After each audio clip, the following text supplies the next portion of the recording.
નમસ્કાર, આપ જોઈ રહ્યા છો વીટીવી ન્યૂઝ ગુજરાતી. હું છું અંકુર રાવલ. સમાચારની શરૂઆત કરી. રાજકોટમાં આકરી ગરમી અને આ આકરી ગરમી હવે જીવલેણ બની રહી છે. કાળઝાળ ગરમીથી હીટસ્ટ્રોકના કેસ વધી રહ્યા છે અને છેલ્લા 48 કલાકમાં હીટસ્ટ્રોકથી 2 લોકોના મોત થયા છે. મેટોડા કારખાનામાં કામ કરતા શૈલેષ બારિયાનું મોત થયું છે.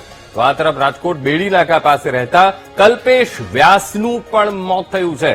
શ્રમિક શૈલેષ બારિયા બાઇક પરથી પડી ગયા અને પડી જતા બેભાન થયો હતો અને સનસ્ટ્રોકને કારણે મોત થયાનું પ્રાથમિક તારણ અત્યાર તો હાલ તો માનવામાં આવી રહ્યું છે. કલ્પેશ વ્યાસને ગરમીને કારણે લૂ લાગી હતી અને લૂ લાગતા કલ્પેશ વ્યાસની તબિયત લથડી હતી. રાજકોટમાં ગરમીનો પ્રકોપ અને આ ગરમીના પ્રકોપને કારણે 2 લોકો મોતને ભેટ્યા છે. આજ મુદ્દે સંવાદદાતા શનિ મૈયડ લાઈવ જોડાઈ ગયા છે. શનિ, ગરમી પડી રહી છે રાજકોટમાં અને જેના કારણે 2 લોકો અત્યાર સુધીમાં મોતને ભેટ્યા છે. કેવી સ્થિતિ છે?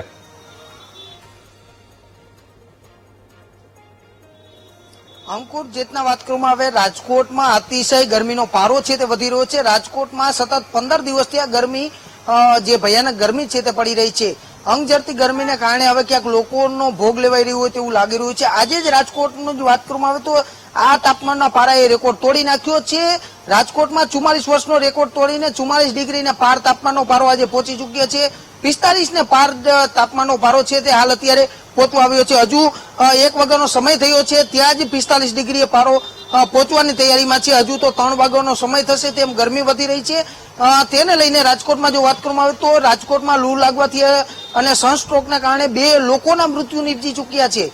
આ મોટા સમાચાર સામે આવ્યા છે. એમાં એક કલ્પેશ વ્યાસ જે રાજકોટના બેડી નાકા પાસે રહે છે અને બીજો એક બારૈયા નામનો યુવક છે તે રાજકોટના મેટોડા જે કારખાનામાં કામ કરતો હતો, મજૂરી તરીકે કામ કરતો હતો. તે જ્યારે મેટોડાથી રાજકોટ આવી રહ્યો હતો ત્યારે તડકો લાગતા તે બાઇક ઉપરથી પડી ગયો અને તેમનું મૃત્યુ જે તે નીપજ્યું છે. આ 2 લોકોના મૃત્યુ નીપજતા પરિવારજનોમાં શોકની લાગણી ફરી વળી છે.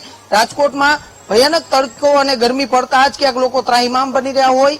સાથે સાથે મહાનગરપાલિકાએ પણ જેટના એડવર્ટાઇઝિંગ બહાર પાડી છે કે 1 થી 4 કોઈ પણ લોકો ઘરની બહાર ન નીકળે, કારણ કે રેડ એલર્ટ છે તે આપવામાં આવ્યું છે. ઠેર ઠેર અંગ ઝરતી ગરમી છે તે જોવા મળી રહી છે.